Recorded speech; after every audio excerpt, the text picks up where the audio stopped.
Əlimin qanını silin birinci, ondan sonra başlayaq. İqtisadiyyat Nazirliyinin qarşısında oranın bir mühafizə xidmət rəisi var. Görünür məndən xoş gəlmir. O biraz belə canfəşanlıq eləyir. Mən polisdə dönməyimin səbəbkarı da odur. Qopardıblar da, dərini qopardıblar. Rəbiyə Məmmədova Sapla Sosial Sahibkarlıq müəssisəsinin rəhbəridir. O bildirir ki, bu ilin 6 fevralından etibarən İqtisadiyyat Nazirliyinə və Sahibkarlığın İnkişafı Fonduna 15.000 manat kredit üçün davamlı müraciətlər edib. Nəticə almadığı üçün Prezident Administrasiyasına da məktub ünvanlayıb. Bundan sonra da problemləri həllini tapmayan müəssisə rəhbəri İqtisadiyyat Nazirliyi qarşısında oturaq aksiya etmək qərarına gəlib. Günlərdir ki, davam edən etirazları bir nəticə vermədiyi kimi zorakılıqla da üzləşib. Nəhayət bugün İqtisadiyyat Nazirliyinin aparat rəhbəri Ayaz Əliyev Rəbiyə Məmmədovanı qəbul edib. Məmmədovanın sözlərinə görə Ayaz Əliyev problemin həlli üçün ondan 10 gün zaman istəyib. Şəxsi isə bununla razılaşsa da artıq ümidinin qalmadığını bildirir. Bu mənim İqtisadiyyat Nazirliyinin Sahibkarlıq İnkişaf Fonduna göndərdiklərim məktubun cavablarıdır.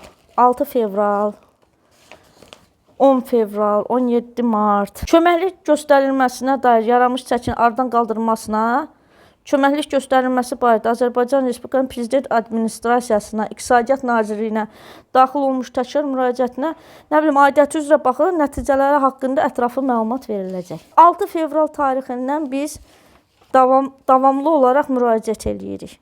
Davamlı olaraq, yəni oturmuşuq bizə deyilən kimi sivil qaydada. Bu da İqtisadiyyat Nazirliyi Mikail müəllimin adına yazdığım məktubdur. Bu ikinci məktubdur. Birinci məktubun nüsxəsini saxlamamışdım. Sapla Sosial Sahibkarlıq müəssisəsi 2022-ci ildə qurulub. 2022-ci ildən bura kimi müxtəlif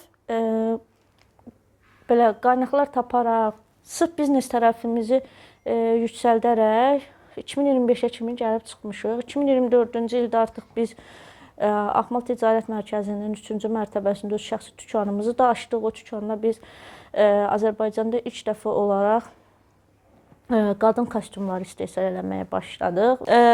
Nazirliyə müraciət elədiyimiz, Sahibkarlıq İnkişaf Fonduna müraciət elədiyimiz məktublardır. Utanmayıblar, elə bir vətəndaşı doluyurlar. Hər üç, bax çəkə bilərsiniz. Hər üç müraciətə eyni cürə cavab verilib, eyni məzmundan, eyni şəxsin imzası ilə. Mən artıq bunun kolleksiyasını yığmışam. Biz bütün sivil yollardan, belə deyək, müraciət formalarından istifadə eləmişik. Bizə deyil, indi trolları tökə bilərlər, onlar başqa cür qələmə verməyə çalışırlar bizim hərəkətimizi. Hətta mənə dedilər ki, cənab prezidentə də məktub yazın, o sizə köməklik göstərər. Açıq şəkildə ölkə prezidentinə də müraciət eləmişəm. Həm açıq. Burada administrasiyaya yazdığım məktub da var. Ölkə prezidentinə də müraciət eləmişəm ki, bəs bizim vəziyyətimiz budur. Biz problemlərlə qarşılaşırıq. Xahiş edib bizə köməklik göstərəsiniz.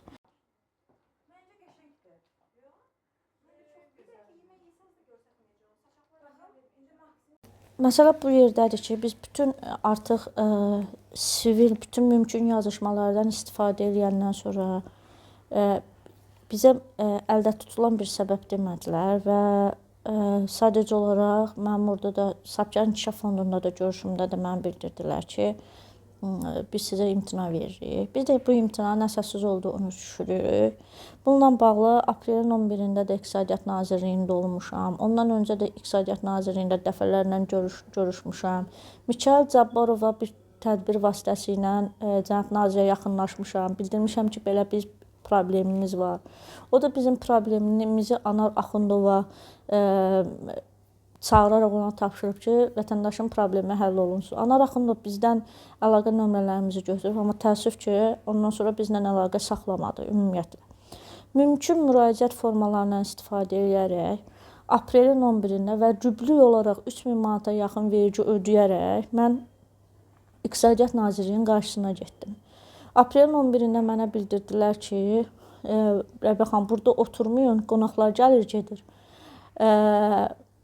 Keçin içəridə oturun. Biz də konstruktiv mövqeyimizi və yalnızca problemin həllinə fokuslandığımızı, problem yaratmaq istəmədiyimizi göstərmək üçün bizə göstərilərini elədi. Aprelin 11-dən mən belə deyək, səhər saat 10-dan axşam saat 10-a kimi İqtisadiyyat Nazirliyində olmuşam. Amma təəssüflər olsun ki, məmurlar dəyişib, amma düşüb bizlə danışıblar, amma bizim problemimiz həll olmayaraq qalıb. Ona görə də bu gün artıq son çarə olaraq problemimizə diqqət çəkmək və artıq intihar səviyyəsinə gəlib çatdığımıza görə İqtisadiyyat Nazirliyinin qarşısına getmişik. İqtisadiyyat Nazirliyində bundan sonra aparat rəhbəri Ayaz Əliyev bizi qəbul edib. Çox xoş qəbul elədi və bildirdi ki, 10 gün bizə vaxt verin ki, problemin həllinə çalışaq. Düzdür, bizim 10 gün vaxtımız yoxdur. Çünki biz fevral ayının 6-sından müraciət eləmişik. Konstruktiv mövqeyimizi göstərmək üçün. Yəni göstərmək üçün ki, biz problem yaratmaq istəmirik. Bizim dərdimiz problemin həll olunmasıdır. Mən Ayaz müəllimə təşəkkür edib gəldim ki, yaxşı Ayaz müəllim, biz 10 gündə gözləyərik. Çünki ümidli deyiləm.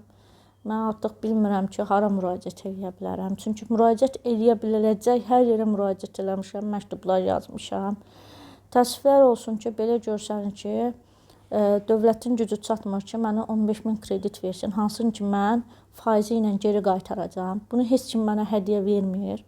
Biz alternativ variantları da yoxlamışıq ki, müraciət edək, bəlkə başqa yerdən kredit götürə bilərik.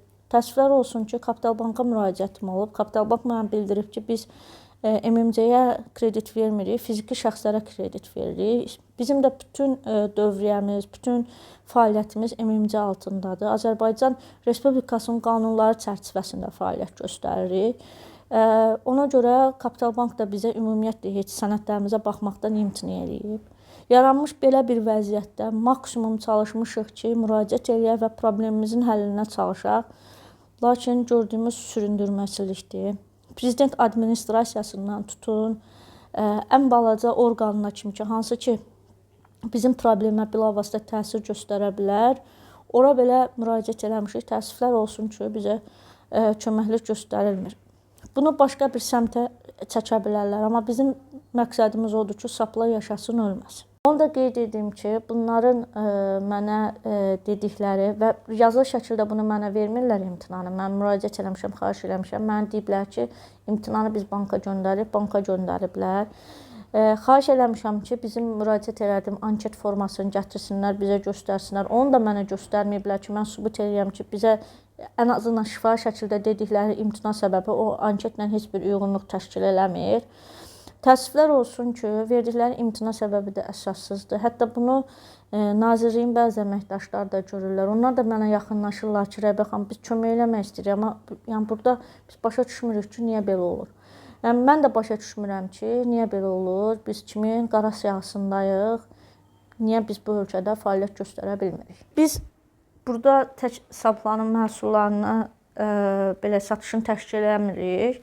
Düşündük ki, dükanımız var və bacardığımız qədər qadına dəstək ola bilərik biz və əlilliyi olan qadınlar, əlil övladı olan qadınlar ki, hansı ki, əlil övladına baxdığına görə o 9-6 işinə gedə bilmir. Onlara da yardım göstərə bilər. Məsələn, bu əşyanı övladın əlilliyi olan qadınımız tərəfindən hazırlanıb. Biz onun satışını təşkil edirik və onlara vergisini də özümüz ödəyirik.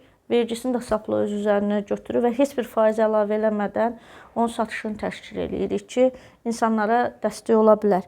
Burada region qadınlarının da məhsulu var. Məsələn, bu Lənkərandandır. Biz çalışırıq ki, necəsə regionlara da çataq. Bu Astaradandır, Hamoşan kəndindəndir. Kilimlərdir. Bacardığımız qədər qadınlara dəstək olmağa çalışırıq. Biz heç kimə dəstək olmuruq. Mən sahibkar olaraq heç kimə dəstək olmam. Onsuz da sosial sahibkarlıq haqqında Azərbaycanda qanun olmadığına görə dövlət bizi ənənəvi biznes kimi görür və biz ənənəvi biznes kimi vergi ödəyirik. Yenə də təkrar edirəm, 3000 manat ilin ilk ayı üçün 3000 manata yaxın vergi ödəyib mən getmişəm İqtisadiyyat Nazirliyinin qarşısına aprelin 11-də. Yəni biz heç kimə, heç bu sosial da deyil, bu ənənəvi, zaten biz ənənəvi biznes kimi görmürsünüz. Ənənəvi biznes kimi də vergimizi ödəyirik. Biz niyə? Başa düşə bilmirəm ki, biz kiçik sahibkarlar bu qədər problemlə boğuşa-boğuşa, niyə də dövlətin dövlətin yaratdığı proqramlardan istifadə edə bilmirik. Niyə bu kiçik sahibkarlıq üçün də nəzərdə tutulan proqramlardan sadəcə əlaqələri və geniş imkanları olan böyük sahibkarlıq subyektləri istifadə edir? Yəni bizim etirazımız bunadır.